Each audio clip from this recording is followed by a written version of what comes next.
Welcome into the PFF NFL Podcast. Steve Palazzolo here with Sam Monson, who made it back from sickness. Welcome back, man. Thanks, Steve. Thanks. I'm not all the way back. You're still not? fighting through the disease. It's taken hold. It's a long-lasting thing, whatever the hell this is. Please don't get me sick. We had our own diseases going around the Palazzolo household. You probably had other things. So we're just going to keep contaminating ourselves. Yes, perfect. So great. We're going to discuss Super Bowl 53. We'll review the Patriots' 13-3 win over the Los Angeles Rams. But before we do, Sam, I have to ask you about your Twitter avatar. What's happening there? Do you indeed? I do need to, because the people want to know. The people want to know you've got this Twitter avatar with a frowny face and some sort of white shirt that only like 5% of our listeners probably. Yeah, that would be know an what's England going. rugby jersey. That's You're a currently big on. England rugby fan, yeah? No. I'm an Ireland rugby fan, which means I'm very, very not an England rugby fan. And usually every year, myself and Gordon McGuinness, have an avatar bet on the rugby, usually Six Nations. We actually do it any time Ireland and Scotland play each other, so football as well. And randomly, just before the Six Nations kicked off, Ben Stockwell decided to join in. It's like, I can do it this year as well. We're like, well, all right, fine. And Ireland-England was the first game in the Six Nations. And they lost? Yes. Ireland lost for the first time in the Joe Schmidt era at home. And consequently, I have to wear a stupid England jersey for a week in my avatar. Were you surprised they couldn't match England's physicality? See, what's ridiculous is that that's actually the reason they lost. Really? Yeah. Joe Schmidt came out and said that they got bullied for the first time in a long time. And they probably couldn't handle England's line speed as well. Also huh? true. I mean, this was supposed to be our year, Sam, for Ireland, for the Irish rugby team. It still can be, Steve. It's just the first game of the Six Nations tournament, and there's a few more weeks to go. And even if the Six Nations goes wanting, it's a World Cup year, and that's more important. So it's not the end of the world. So it's not. It's just the end of this week. I mean, the because fact I've stuck that with England this had avatar. 48 dominant tackles and Ireland only had 8, that's, Well, that's not not- concerning? No. Not at all? No. Okay. All right. As long as we're good going forward. But the avatar, we had to give a little bit of time to your sadness. Thanks, Steve. Sorry. Thanks. So between sickness and the rough weekend Yeah. for Sam. But don't worry, we had an exciting Super Bowl to watch. People didn't like this game, Sam. That's- Patriots and the Rams. Let's get through it. Because it was a pretty bad game, Steve.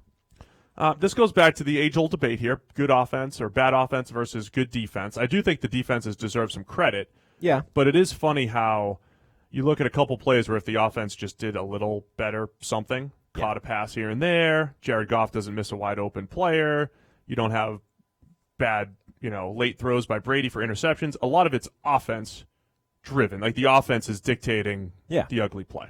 Yeah, look, we've been among the more vocal people saying that great defensive games are great games as well. I don't think this was a great defensive game. I think this was a pretty good defensive game and some pretty bad offense.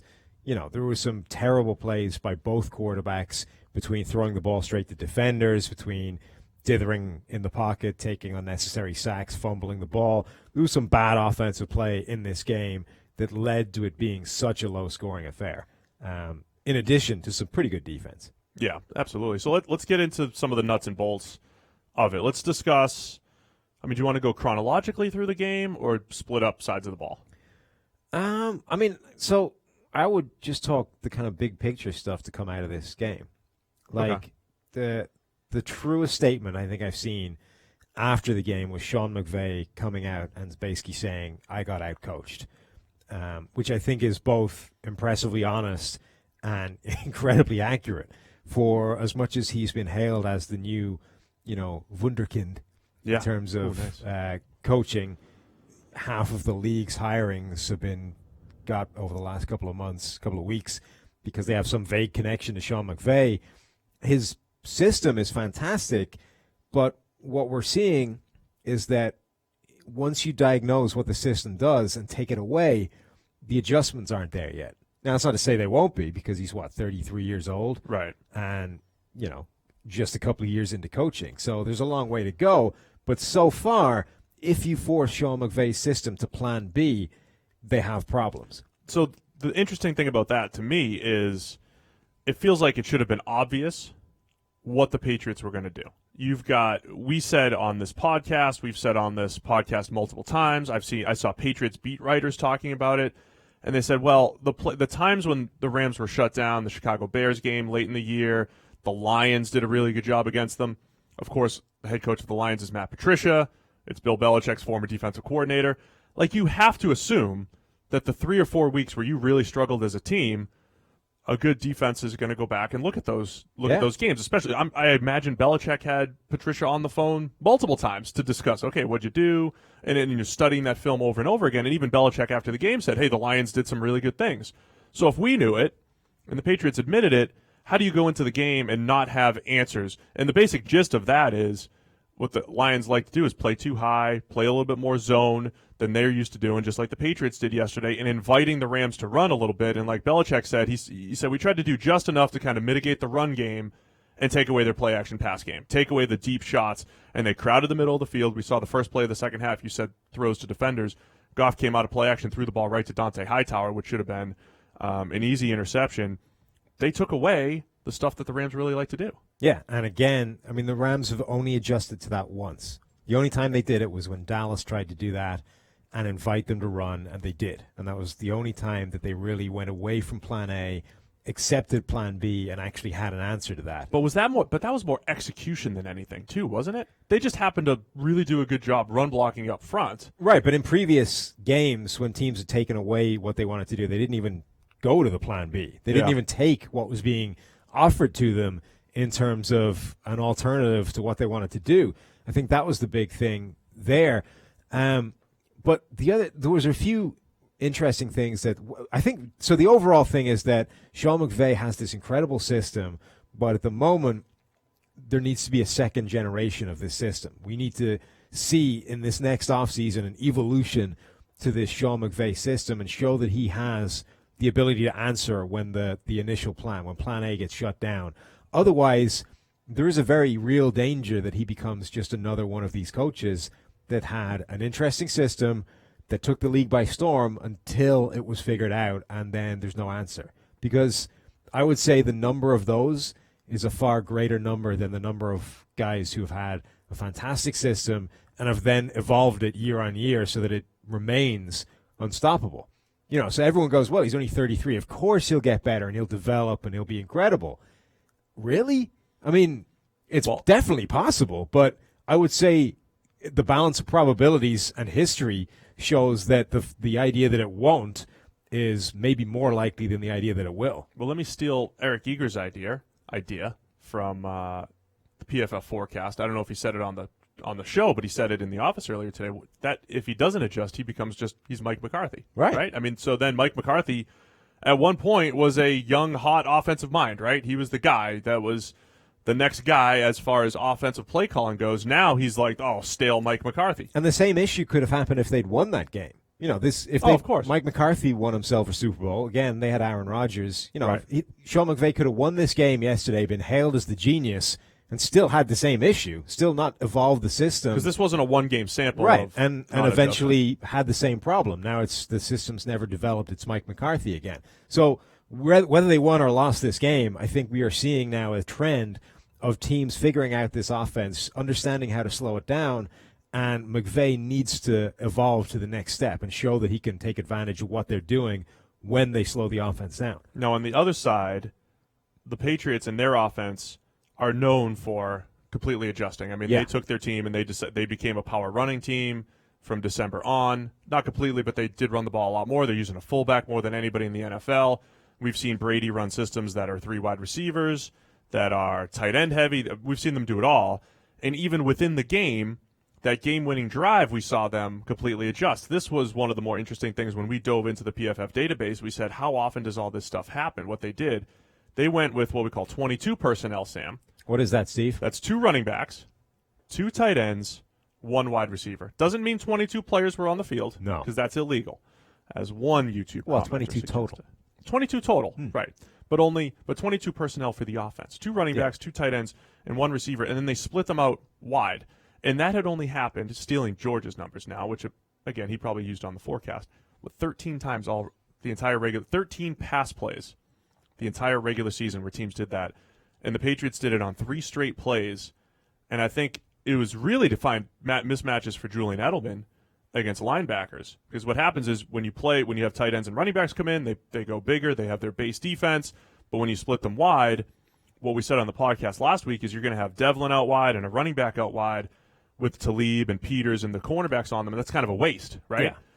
And that's what the Patriots did. But it took them till the game-winning drive to kind of exploit that type of mismatch. It's so everyone, when you talk about the Patriots and this dynasty that they've built, it's not a dynasty, it's a dynasty. The legacy of where all the credit belongs in this whole relationship, whether it's Kraft, Belichick, Brady, Scarnecchia, there's a ton of credit to go around. Jimmy G. But what's really interesting is that I think the Patriots have hit on essentially the perfect system for today's NFL, but it's also the hardest one to replicate.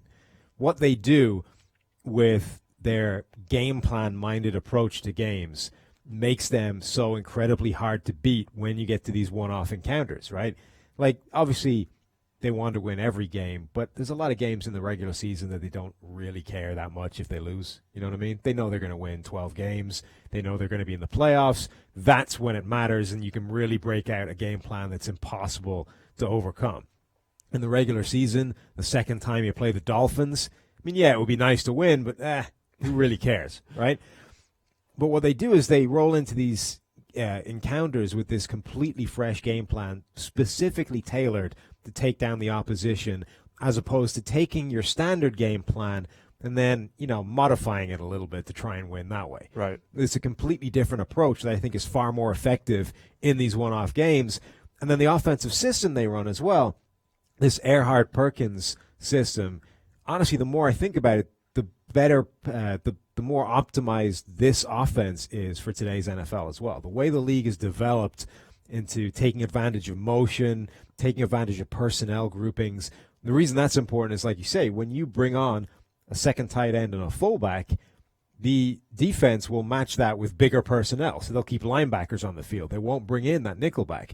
The nickelbacks are now playing 65, plus % of the snaps. You can get that guy off the field by breaking out the bigger personnel groupings, right? Right. And this Erhardt-Perkins system is so dynamic because you can run the same plays with different personnel groupings. That's the key. Yep. And all you have to do is just say, right, we're running 22, we can run the same plays, everybody knows what they're doing, it doesn't change anything. And it means that they're so much more dynamic on the move as well. So when, we criticize a lot coaches that don't make these in-game adjustments, and part of the reason they don't is because it's not that simple. You can't just say, right, we need to do this to exploit what's happening on the field, because that involves changing a lot of things. Right. But when you have this kind of offense, you're changing far fewer things because it's set up to be able to handle that. So part of it is that Belichick and, Josh McDaniels and Tom Brady are really good at seeing this stuff as it happens and understanding how to adjust on the fly. Another part of it is that the offense and the system is set up to make it easier to do that. So Right. they can change in a way some of these other teams can't and make these adjustments in-game that other teams are just not capable of doing. And a big part of that is their ability to cross-train guys at all various positions. So all of their receivers know the assignments for every receiver position. They're not just the X or the Z or whatever they're calling them. And again, when they did that, so when they went to this 22 personnel and split empty, so empty backfield, they're definitely passing, same pass play 3 straight times on that play. And it's their staple play. It is their staple single high coverage play. They run curls on the outside in a seam from the slot, and then Julian Edelman has that little option route in the middle. So I really think they did this to try to find Edelman because he's going to get a linebacker on him. He got a little extra attention from the Rams, from guys that were pass rushing. They were trying to slow him down. But the read for Brady is he's just reading one defender, and if the guy drops too deep or he runs with the seam guy, he hits the curl. If the guy runs to the curl, he hits the seam. So he hit the curl to Burkhead on one, and he hit the go ball to Gronkowski on the seam, which was, Brady didn't play a very good game, but he threw a dime down the stretch on that one. So, the only downside to this offensive system is that it's a little bit more complicated for the skill position players that come in because they need to know what everybody does. Because essentially the plays, a lot of systems in the NFL, the play essentially tells you what you're doing. All this crazy John Gruden verbiage that's a nightmare for a quarterback to have to remember. That's such a disaster because each part of that tells everybody what they're doing on the play. Right. It's so all very you need specific. to do is stick your ear in the huddle, listen to your part of the play, and go, okay, right, I'm running a flat, right? Whereas the Erhardt-Perkins stuff, every play has essentially got code words. So you just chuck out the code words, and regardless of where you're lining up, even if I'm a tight end, now I'm being motioned out to play right wide receiver, I know what I'm running now because I know what the play is. Right. So you need to learn all that internally. You can't just listen in the huddle for what you're they being use told words to do. for route concepts. Right. And those route concepts stay the same regardless of the personnel group, which makes it so much more dynamic. The downside is that it's harder to learn for those guys that come in, which is why sometimes you see these receivers come in and struggle to pick up the system because it's not as easy as these other things. But it enables you to do so much more when you're on the field. But the challenge also with the system is even if there's a called pass concept, they have multiple options, and you have to be on the same page with Brady with how he sees things. That's why he's had receivers that he's clicked with and receivers he hasn't clicked with. And Brady's also an interesting passer where you're not supposed to stare down your receivers and all that stuff, but against certain coverages where staring down doesn't matter, he'll sit there and stare at his receiver. If it's man coverage and there's no linebacker in the way, he'll just stare and watch them. Right. And watch Edelman or Welker back in the day, watch their leverage, and then they determine where they're going to go, and then he throws the ball. So he sees it first, then throws it. So a lot of that stuff being on the same page with the quarterback, again, I feel like that's why people say, well, what Brady does is easy. He's a system quarterback. And then the next answer is, well, why doesn't everybody do this? Well, because it's not easy. Right. And it's not just you're a system quarterback, even though the Patriots through the years at times have made things look easy. Yesterday was not a good offensive effort. It's harder at multiple instances. It's harder for the skill position guys to come in and learn this. It's harder for coaches to take it elsewhere because it is so specifically motivated by each specific game plan. Like you can't. It's relatively easy for a coach to go somewhere where their head coach is a genius. He has a system. You learn the system. You take the system somewhere else. Right? It's relatively simple to just pick up a guy's playbook, take it with you, and teach it to other people. It's way harder to have a vague system and then every different game is a completely new game plan. Like how do you because at that point you're teaching critical thinking. You're teaching how the building blocks of this whole thing function, which means you need to actually have a complete understanding of that from the ground up to begin with. Right. And I don't know if that's ever progressed beyond Belichick. If he has been the orchestrator of the entire thing from the ground up for the last 20 years, and everybody that's tried to take it somewhere else just doesn't have that fundamental ability to break down every single upcoming opponent and create a game plan around it. Well, I mean, look, I think that's always the risk when you talk about getting somebody from a coaching tree, like we talked about a few weeks ago. Neil Hornsby is our boss. If somebody looked at us and said, PFF's a successful company, I want people on the Neil Hornsby tree, so I'm going to hire Sam. He must be just like Neil. Are you anything like Neil? No. No, I'm not either. We love you, Neil, but we're all different people, right? So that's it. I mean, so hiring somebody that works for Belichick, well, he'll be just like Belichick. When people have different personalities and they have different strengths and weaknesses, Belichick probably has some weaknesses that Matt Patricia, is a strength for maybe Matt Patricia, but he doesn't have the same strengths that Belichick has either. And the whole thing with this McVay stuff, McVay's still very good. And part of this, being a 32-year-old first-year head coach and getting people older than you to buy in, that's a skill set in and of itself. And so just because a guy calls good football plays doesn't necessarily mean he's going to be good what he's at everything else. Is incredible. I just think that we've reached a point now where he needs to evolve it. Oh, absolutely. Absolutely. It's not a, it would be nice if this developed. This needs to happen this offseason. Otherwise, they're actually going to have some problems. There was a couple points in the game, and I thought Tony Romo did do a good job of saying, all right, it's time for you guys to come out of your comfort zone. It's time for you to pass on first and do different things, right? And it felt like at the beginning of drives, they ran quick game one time. They ran quick game. That's 3-step drop, get the ball out of Goff's hands quickly, like 25 times all season. They did that one time to kind of start a drive. But then they kind of got back into their groove of doing what they do. They really did need to completely change what they were doing because the Patriots were taking away their staple plays, the play action game. And everything the Patriots did to them worked. they did a couple of things. They ran a lot of this sort of 5-man pass rushing. Right. Typically there were like literally 5 guys at the line of scrimmage, and they all came. The other thing they did was a ton of stunts. And for some reason, the Rams' offensive line, which has been a strength throughout the year, was just getting its ass kicked against these stunts and twists and, guys changing their assigned rush gap. They just couldn't handle that at all the way through the game. And they kept dialing it up because it was such a tight game. Nobody was getting any kind of real offense going. Every time the Rams had a critical play, 3rd and 7, the Patriots would send this, run a twist, run a stunt, run some kind of gap exchange up front. The Rams' offensive line couldn't pick it up, and Goff was under pressure to try and get a pass away quicker than he wanted to, and couldn't make the play. So the stunts were a ton. If you count a 5-man rush as a blitz, the Patriots blitzed an absolute ton. In fact, the last 2 games were their 2 of their 3 highest blitz rate games of the year. On the season, the Patriots blitz 32.5% of the time. Against the Rams, it was 48% of the time. So they basically blitzed an absolute ton.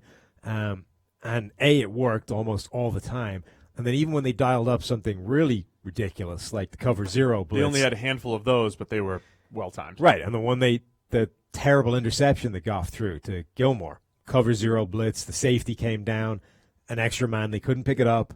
Goff was looking at the right-hand side of the field. It's single coverage, but against a guy with position and leverage, you should never put that ball in the air, but he didn't have anywhere to go because there was a free rusher. If there's one thing the Patriots have done on their Super Bowl runs, they did this against Atlanta when they got the fumble against Matt Ryan, dialing up the pressure at the right time. Pressure, the blitz, the heavy blitz pressure. So they got the Matt Ryan fumble a couple years ago to help spark that 28-3 comeback, and then yesterday, even though we said they blitzed a ton, the all-out blitz, like you said, they only had a handful of those, but the timing was right, and Goff threw basically an arm punt right to Stephon Gilmore. A couple things, too. With the Patriots linebackers, you talk about league trends and copycat league and all that stuff. The style of linebacker that the Patriots employ, you have Dante Hightower and Kyle Van Noy, both guys who played edge rusher. They were edge defenders at times in college and at various points in their NFL careers. That is very rare. So when you have a 3-4 outside linebacker, he's like a linebacker by name, but we know he's a pass rusher. He's not really a linebacker. Hightower and Van Noy are true linebackers who have dabbled on the edge a little bit, which linebackers don't normally do. It's a whole different skill set, rushing the passer versus playing the run and playing coverage as a linebacker. But then, and they did this with Jamie Collins when he was there, so you have these guys who are linebacker edge hybrids. So when they blitz, and they're lined up, even when they're just getting ahead of steam against a guard or taking on a running back one-on-one, it's such an advantage, and that's why they blitz these guys so much. And Hightower and Van Noy were all over the field yesterday. And they've always had those guys, going back to Teddy Bruschi. He was a former edge in college. Right, yeah. And this is part of this whole idea of you build a system, you build a team full of guys who can do multiple things because you're going to need them on any given week to go from standard off-the-ball linebacker to you're playing basically edge rusher this game based on this game plan. And what the Rams did, again, is they got suckered into essentially accepting the game on the Patriots' terms. The Patriots are going to run up with this 5-man line. They're going to blitz you using these edge linebacker hybrids. And the way to combat that is to send all your guys out into pass patterns quickly and dump the ball over their heads, right? Get it out of your hands quickly into the space that those guys are vacating by rushing at you.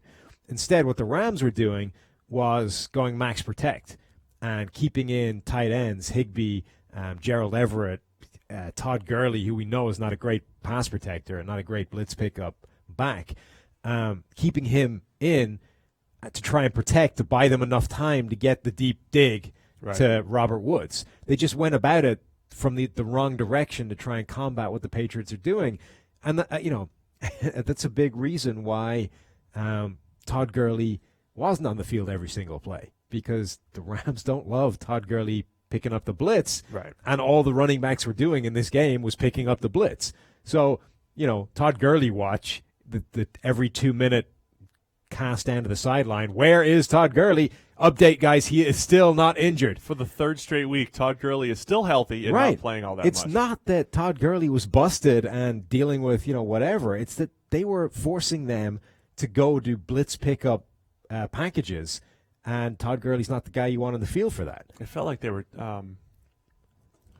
just lost her name. What's her name on the sideline? Tracy Wolfson. Tracy Wolfson. She felt like she was trying to justify her report. Her report was Todd Gurley is going to be the bell cow. Right.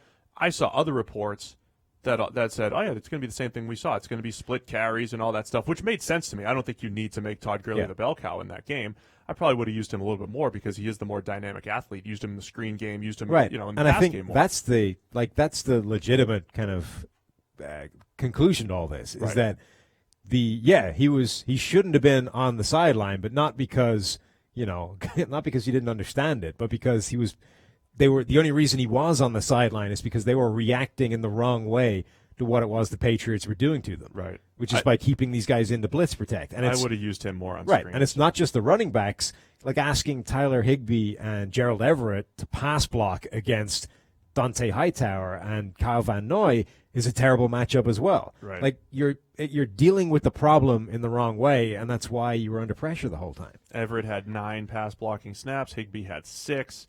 A couple of wide receivers even had some. Right. C.J. Anderson had 5. Todd Gurley had 6.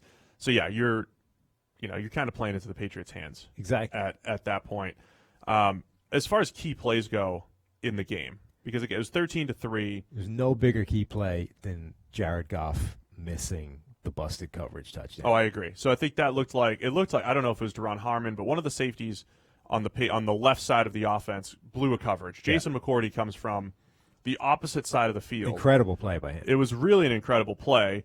We're not talking about the play if Goff hits Cooks a little bit sooner, but just to get into that part of the field, it's actually one of my favorite plays in football. When you have a guy who essentially has like a deep zone and he makes a play that he's kind of supposed to be seeing it, but never does. Yeah. But he doesn't always. It's like that. It's like the linebacker making the play on the deep cover 3 crosser. Like in theory, it's your guy, but you never make that. That's play. Never made. Right. The backside corner coming across to get something deep. That doesn't end up all the way in his side of the field. Well, because it's really like a free safety type of skill set. Right. You have to take a perfect angle. Well, it's exactly what it is. You're supposed to essentially replace the free safety on your side, and it never happens. So, like that guy, maybe vaguely in the area, but he's never actually making that play. So fantastic play by McCourty, and this is like we talked about the dynamic of great defense versus bad offense. It's a great play. But he shouldn't have had the opportunity to make it because Goff was A, late, and then B, threw up this weird duck of a pass that he hit 3 or 4 times in that game where the ball just came out of his hand funky and didn't – like he tried to fire that in there on a rope, and instead of that it like fluttered up in the air and took an age to come down. Wasn't good. The other part of it is you could make the case that Brandon Cooks still should have come down with it anyway.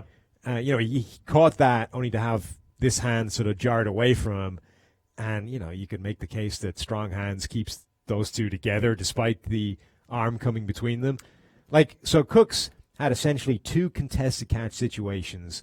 The first one of which McCourty caught it. McCourty put a hand away, and the hand split, and the ball came out. And that was Goff's fault for being late. But then when Goff threw a nice pass, the second one was Goff firing in a beautiful pass down the field, and this time.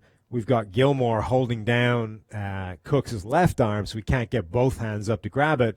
Again, you can kind of make the case that, even without this hand, you still got one hand kind of bucket catch. I would say that if you want to be really critical, Nuke Hopkins catches at least one of those 2, probably both of them, and Cooks gets none of them. Well, he's the best receiver in the NFL this year. So Probably. You could take your pick of top receivers.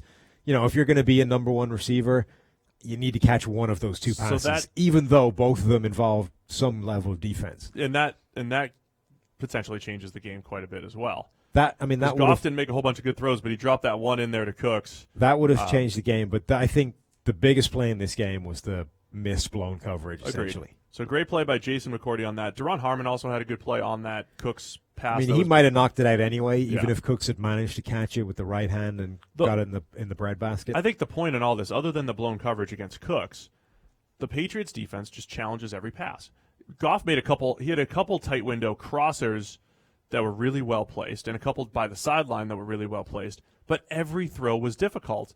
And that's essentially what the Patriots coverage did this year. They just make your margin of error really, really small. So Jason McCourty, Patrick Chung made a nice play before he broke his arm. Devin McCourty played well. Stephon Gilmore, I mean, he got beat a couple times again by Cooks, but man, just what a season by him. And I think I like Eric Eager's comments too. It's like this is the first time Bill Belichick has really paid a defensive player since Adalius Thomas in 2007. Certainly long term, yeah. Long term, right? Not like the 1 year Revis stuff, but committed to a player, put a ton of money into him.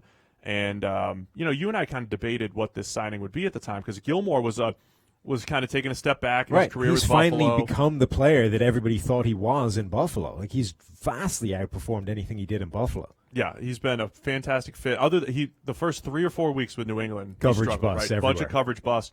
But since that point, he's just been outstanding. And every time you see New England play, even if he's given up catches, they're tight window throws, and everything is contested. I think he had and one of the highest levels of contested catch situations from a defensive back, even when he's giving up receptions.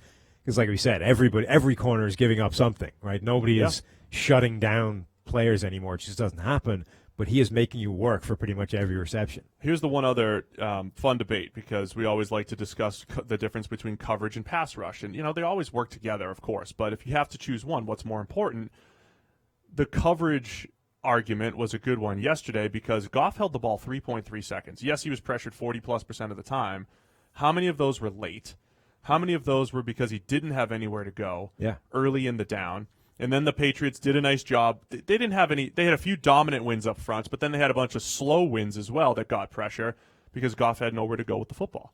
That's a big factor, covering well on the back end to take away those first couple options. Yeah, particularly remember the terrible sack he took where he scrambled out to the right field, ended up getting taken down by Van Noy when it was just about – there was I think Robert Woods maybe had just uncovered at that point. He was about to get that pass away but just couldn't before Van Noy took him down. Yep.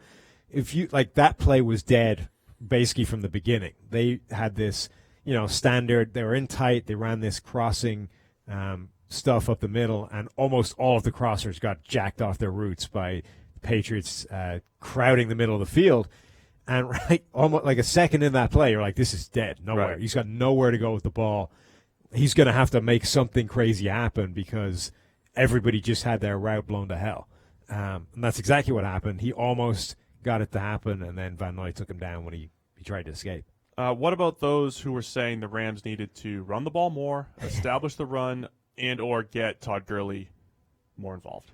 Well, we covered the Gurley thing, right? I think the argument that Todd Gurley needs to be more involved, I think, is fair, but not as a ball carrier. Like, he needed to be more involved by getting him the ball on screens, on getting it over the heads of the guys that were rushing and making him a viable receiving threat, not the guy trying to stick his face in Hightower's way. I would have targeted him a bunch. I mean, early in the year, you saw him on wheel routes quite a bit. Anthony Barr game, right? Right. He just kept getting isolated on Anthony Barr, and his speed was too much for him. That's where I would be using Gurley. But even if you're just leaving him in the backfield and saying, right, instead of throwing your face at, Kyle Van Noy, at Hightower, at whoever's rushing at you, just sneak by him. I'll dump the ball over his head. Yeah. Like, that's what they needed to do with Gurley, with Higbee, with Everett as well. Just don't use those guys as pass blockers. Use them as receiving threats. He had one target in the game. Yeah. Forget about the carries. Yards. Right. He had one target. So, stealing George's numbers here. Rams on first and second down in the Super Bowl. 3.7 yards per run. 6.1 yards per pass. 8.7 yards per play action pass. So again, they were still running pretty effective.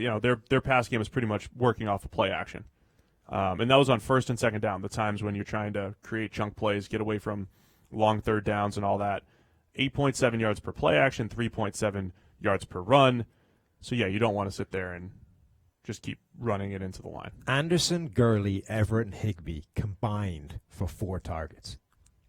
That's not what I expected. No, I mean that in a nutshell is what went wrong with this game plan from the Rams' point of view. Because the Patriots have had good play from their corners this year. They got suckered into keeping those guys at home and not using them as matchup problems. The Patriots were able to, without trying to cover them, take away those guys as receiving threats. Like that's the biggest part of this whole game plan. Is that they were able – they've done this before. It's another part of this whole game plan specific thing is they're really good at making you take away the thing they want to take away. Not even themselves. So they're very good at that as well. But the way they went out and took away Tyreek Hill by double teaming him, right? But they've in the past taken away Von Miller by making you keep him off the field, right? We're going to go with things that keep you in base defense, which was keeping him away as a pass rusher back in the days where he was playing off the ball linebacker coverage and stuff. Yeah. Right. So they're also really good at basically suckering you into doing the thing that they want you to do. So this goes back to the balance argument, because everybody's like, well, the Patriots started to go with the power run game down the stretch, which they did. I mean, they ran the ball a ton. They ran a lot of two-back stuff, and they ran out the clock behind that pretty strong run game. A couple plays that were unbelievably blocked. But that's balance on offense. It's the ability to go to 21 personnel and run the ball. It's the ability to go to empty down the stretch for the game-winning drive. Because as much as the run game matters, Brady having 70 passing yards on the game-winning drive, that's the most important thing, is having drives like that through the pass game, but then having the ability to run out the clock when you need to, having the ability to throw deep when you need to, throw short when you need to, and adjust to whatever the defense is throwing at you. Yeah, I think that's definitely true. The other thing that is coming out of this game, it appears that Jared Goff is the designated scapegoat for this general collapse by the Rams.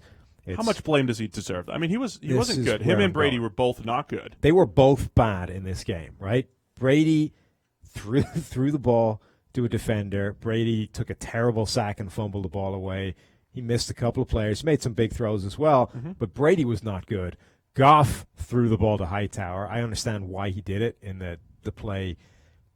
If you watch the play, Hightower was going with the first crossing route, and Goff thought he would continue going with him, but instead he was watching. Right. It's not like he threw one right to Hightower that was dropped. Threw into Hightower. Hightower. Had the panic throw to Gilmore. Missed the busted coverage. Was late on that. Had a few wobbly passes. Took a bad sack. There's a bunch of bad plays in there as well, but he did throw a dime to Cooks that should have been caught. Made a couple of other big plays in there on sidelines as well. So Goff was bad, but A, under pressure a ton. B, receivers taking off their routes almost all the time. C, had the issue we talked about all those matchup weapons being taken out of the passing patterns, leaving you basically trying to find the two receivers that are left in the passing patterns, which is always an issue. That's the the Teddy Bridgewater, North Turner problem we always talked about, is that if you're getting beat up front, the last thing you want is to have all of your guys in there max protecting and leaving with just two guys to find, because the pressure's going to get home. They couldn't deal with the stunts. They couldn't deal with the blitz. So, I mean, Goff was not good, but I think Sean McVay is accurate when he says the biggest problem was that he got out-coached, not that the quarterback sucks.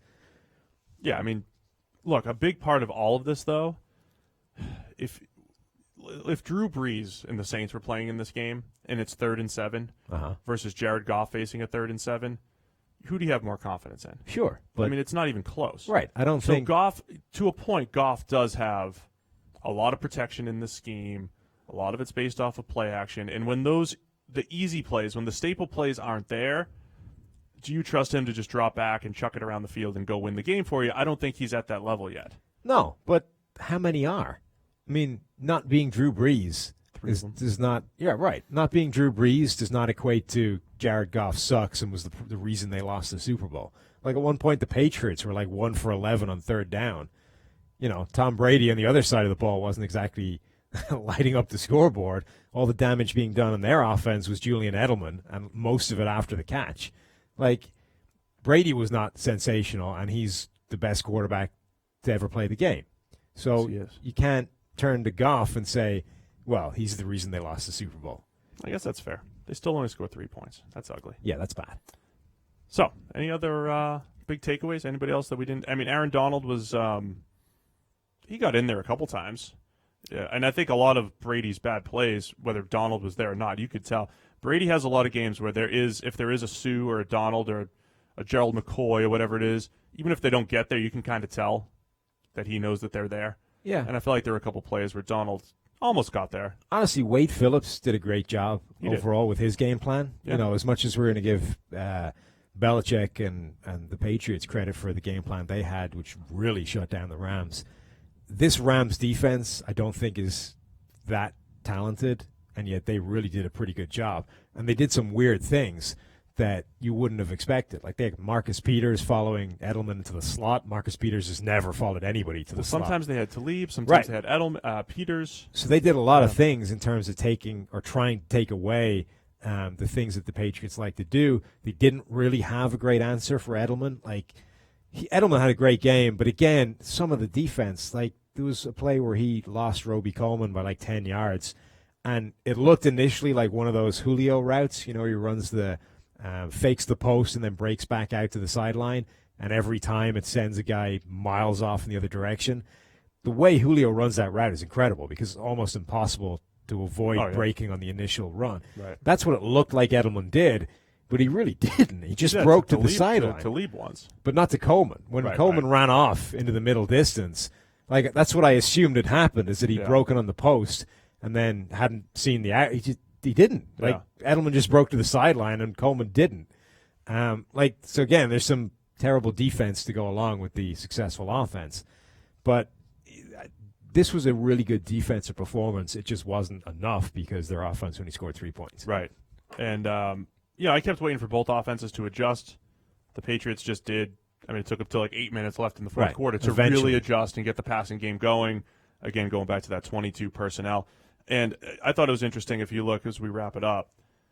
Brady against the blitz, they only blitzed him 10 times. And again, we're calling the blitz, if you bring that fifth rusher, they blitzed 3 straight times when the Patriots ran that empty 22 personnel. I wonder if this was the whole – we really need to find out what they were thinking, right? Why the Patriots went to this 22 personnel to go empty. This is what if it was just to get them into base. And also saying if we go empty, we know they're going to blitz, and that's actually to our advantage taking defenders out. This is what I was saying to you in the office, that, the behind the scenes, if you like, everybody's wearing a mic in the Super Bowl, endless NFL films material.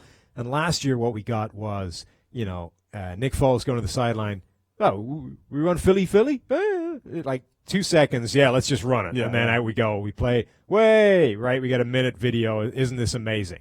How did you think that went? There's not a whole other layer of complexity behind that. I would love to find out what the thinking was behind the Patriots breaking out a formation that they basically used, that was used in the league a handful of times in the entire season, and then running the same exact play 3 straight times in that formation, all of which were successful, all of which were completed passes. And that part's not which surprising. Set up a winning touchdown. The plays that they ran is not surprising because it's their staple play that truly you could play it 3 different ways, and they have an answer for all those different ways. That's why they ran it. But it is still unusual. But the personnel grouping. Right. I would love to hear a behind-the-scenes mic'd up thing of how that was arrived at. We'll have to We're going to break out this formation. We're going to split everybody wide. What is it forcing the Rams to do? Why do we like it? And why are we going to run the same play 3 straight times off it? We'll have to find So if NFL Films people are listening, that's what I want out of this. Don't give me any crappy call behind Philly or whatever. I want to hear how this happened. Can we just go? We can go interview McDaniels somewhere. I'm sure he'll be willing. He'd be willing to talk. Yeah, don't you think? We'll have him on the podcast. Okay. Maybe we'll see what we can do with the combine. Maybe we could do that. Try to pull that off. We're going to cut off PFF data from you guys unless you tell us what went down here. Definitely. Patriots PFF client winning the Super Bowl. Congratulations to PFF client, the New England Patriots. Yeah, all 32 teams. It's all PFF. When are we getting our rings? I don't know. I feel like we certainly deserve one at this point, don't we? Right.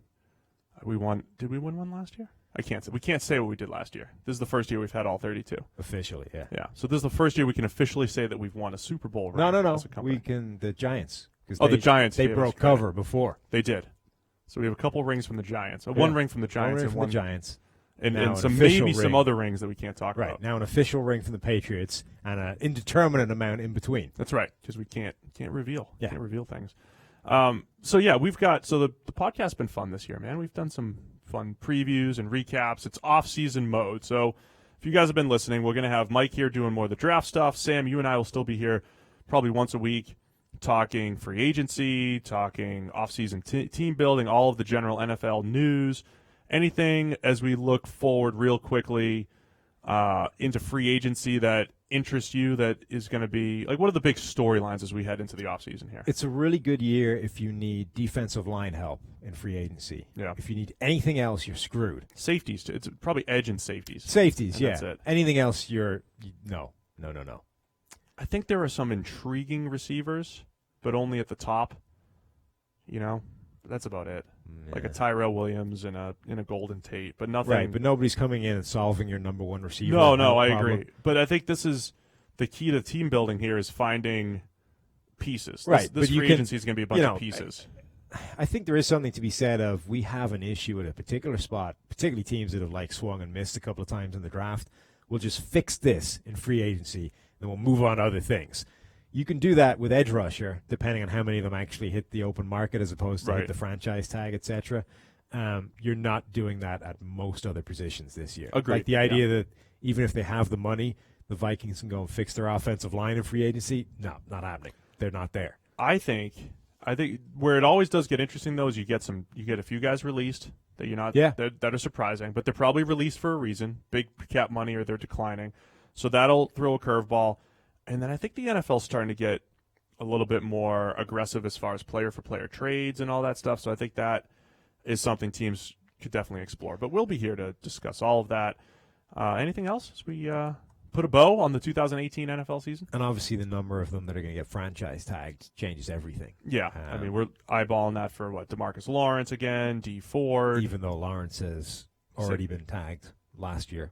You can do it again, jacking right? up the money. Oh, you can, yeah, but it's going to, jack up the cost a lot. The other thing is the Patriots do with Trey Flowers. It's going to be interesting to see how many guys sign between now and the opening of free agency. That's true, too, right? Yeah. Because it happens every single year that anybody signing now is out of their minds, right? Because the offer almost certainly isn't disappearing if you hit the open market, and the chance of somebody else throwing more money at you is massive. And the open market gets crazier and crazier every year. And you have teams that have $60, $70 million of salary If cap. nothing else, you've got to be getting yourself a better deal at home, right? Yeah. Signing now, knowing that you're about to hit the open market is absolutely insane. Maybe there's a comfort level. Sure, but like I say, the deal isn't disappearing, right? Yeah. If they want to give you the deal now, that's still going to happen in a month's time when free agency kicks off. Only now you'll know that the Jets will offer you $10 million a year more. So why would you sign it now? Kirk turned it down. Well, all right, guys, that'll do it for us today. We've got a ton of free agent content, draft content over at ProFootballFocus.com and on the YouTube channel. Please be sure to check that out. All of our free agent rankings are leaking out over the last couple of weeks. I'll be back.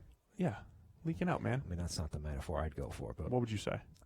They're actually just out there. They're not even leaking. I haven't considered it, but I wouldn't have used leaking out. Think about it for next week. So next week we'll have, what do you think? You and I will do Mondays. Okay. And then Renner and I will do Thursdays for the draft. Well, next Monday I won't have this stupid avatar anymore, so it's perfect. Oh, I can't wait.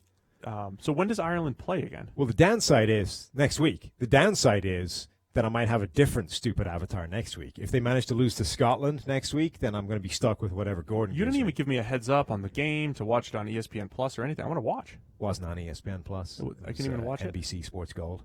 Oh. All right, well, everybody watch the Irish rugby next week and root against Sam against Scotland. No, not against me. Root for me. I'm rooting for you. I'm an Ireland fan now. But it's, Look, we needed a reality check before the World Cup, Steve. This is embarrassing. This was supposed to be our time. It still is our time. We just needed to come back down to earth, stop getting carried away, and knuckle down and really, kick on from now. All right, I'm going to do my research so I have some good takes for next week as well. Okay. So you and I will be back on Mondays, and then this Thursday I'll be with Mike Renner. We'll talk about all the NFL draft news. This week we'll talk about his mock draft. It's on Pro Football Focus this week on Tuesday. So that's what we'll do. We'll see you guys again on Thursday. Thanks to everybody for a great 2018 season.